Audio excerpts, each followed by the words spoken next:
Welcome to Hawaii. This was our first stop on our trip around the world. We started in Las Vegas and we flew a good 6 hours to Hawaii. In Hawaii, we started our cruise in Honolulu. And on this video, we're going to be talking about how much it cost us, how long the cruise was, what we did, how we enjoyed it, and kind of our overall impressions of Hawaii. So, welcome to Hawaii. It was a bit cloudy on this day, but it did bring out all of the rainbows, which was a nice start to the trip. We took a walk around the park, which was right next to the hotel. And around the park, we saw the beach, which was beautiful, despite the fact that it was a little cloudy. It did clear up as the day went on. The water looked pretty clear and really beautiful. People were doing yoga. It was a pretty tranquil day. As we walked around, people were just getting their day started. There was a Zumba class going on, and we walked a good, I would say, 2 miles. The following day, we did make our way over to Pearl Harbor, my son's first time at Pearl Harbor. Dylan really appreciates history, so he got a lot out of our visit. Here we're looking at the anchor for the USS Arizona, which was the major attraction at Pearl Harbor. It was nice learning about the history of that day. In 1941, over 2,000 people lost their lives, and this anchor commemorated the sinking of the USS Arizona. The campus itself was really pretty. There were a few different attractions at this site. There was a virtual attraction which my son was able to take advantage of. He was able to kind of witness the events of that day virtually, so he was able to appreciate it a bit more. Later on in the day, we took our boat over to the actual USS Arizona site. For this attraction, it was really important that you book well in advance. They only give a number of tickets per day. They tend to go pretty quickly. They do offer same-day availability with these tickets, and it only costs $1 to reserve them. So if you can book it in advance, it would be to your benefit. The next stop on our cruise was Maui. And so once we arrived in Maui, it was a beautiful day. You could see us disembarking from the ship there. And we were able to go to one of the closer state parks at this location. Very beautiful park. We were fortunate enough to run into a pretty friendly Uber driver who was able to kind of show us around, and it was generally a good independent tour in some ways. The park itself was very pretty. Again, a lot of nature, a lot of just natural beauty all around. We basically spent the day hiking all around this park, and we were able to see a river. Some kids were swimming in the river along with their parents, and just really, really breathtaking views all around. So Maui was the second stop on our cruise. This cruise lasted for a good 8 days, like I mentioned. The benefits of a cruise is that you can travel all around without having any major issues with regards to worrying about lodging or food. But the bad thing about a cruise is that the port days are generally short. There may be days where a port day is too long for the location or too short for the location. For Maui, I felt it was just right. There was a lot to do, and unfortunately we weren't able to go to the other side of the island, but I think we got a pretty good taste of what was there. The next stop, our tour guide was able to take us over to one of the local beaches, and it was, again, a very stunning natural area. You could could see a lot of windsurfers and kite surfing in this location. The beach was really, really clean. Sand was very, very soft. You can see it's sugary brown color, and just a beautiful, beautiful place. We weren't able to actually enjoy the beach where we were camped out. It was really windy, quite honestly. So it was a beautiful place to take in with your eyes, but it was a little too windy in my opinion. Still very, very pretty, very, very gorgeous beach. Lots and lots of natural beauty all around. The next stop, we went to Kauai, and at this beach we were able to enjoy it a bit more. At this beach we were actually able to see some sea turtles. Unfortunately, I was unable to get that on camera, but still very, very pretty. The next stop, we went to the Big Island, and here we went to Kona. In Kona, we took in another hike where we went to a close by garden area.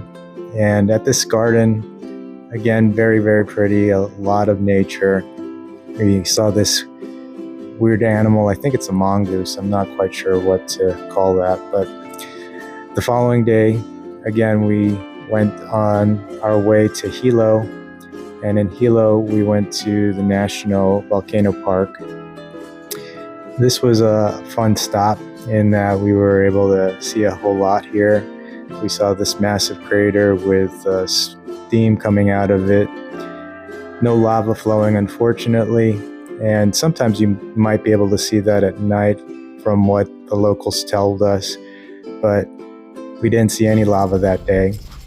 We did see these guys who were playing some music around the crater. Not sure exactly what that was about, but it was entertaining nonetheless. Now, it's important that you pay attention to the altitude in this area. While Hawaii is really well known for its temperate climates and its beach weather, as you climb up in the higher altitudes, you will get cold. And so pack appropriately and make sure that you do dress warmly, or at least bring a light jacket to avoid getting cold when you're up there. The next stop here, we stopped at one of the steam vents in the area. And steam vents are interesting. What happens here is that the groundwater seeps down deep into the earth where the magma is, and the magma actually heats the rocks so hot that it vaporizes this groundwater into steam. And just amazing. You can feel it really close up when you're there. The next stop here in terms of our trip to the Volcano National Park was one of the lava tubes. Here we are hiking over to the lava tubes. On the way there, we did see this other massive crater, and this crater was pretty amazing. They had people that were able to walk up and down this massive crater, which we eventually did later on in the video here. But this is the entrance to the lava tube. These lava tubes are areas where the lava essentially flowed underneath the earth. The earth actually hardened around the lava, and it created this tunnel as it kind of passed through. We went during the weekend, so it was maybe a little bit busier on this day, a little bit more in terms of tourists. This is the entrance, you can see. And it was pretty dark in there, but they did have lighting. I think this was one of the larger lava tubes that was exhibited at this park. It was pretty neat in terms of the experience. Just a little bit of background here. During our stay in Big Island, we did rent a car, and it was the only location in terms of our cruise where we rented a car. And it was relatively affordable. I think that this is probably the best way to travel if you are going to be going to the national park. Of course, you can pay for a tour, and tours are great in that you don't have to think about anything. but they can be quite expensive. In our case, we spent a good $80 on a car, spent another $20 on gas, and we basically just spent the day there. Our cruise was there overnight, and so we had plenty of time to get everything done while we were here. So it was, generally speaking, a pretty enjoyable experience in terms of all of this. As we exited this lava tube, we made our way over to another hiking trail. This hiking trail did take quite some time, but it did lead down to that crater that we saw earlier in the video. And in this area, you can see that there are a few people here walking up and down this area. It's a pretty desolate area, but generally very, very breathtaking. It was something that you wouldn't really see anywhere else. After spending some time walking up and down this location, we started making our way back.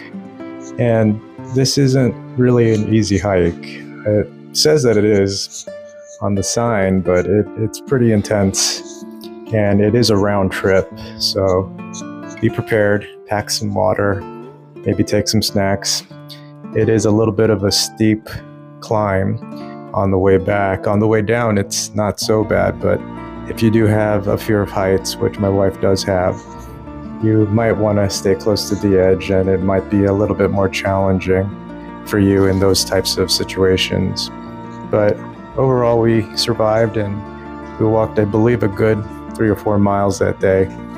So we were pretty exhausted by the end of the day.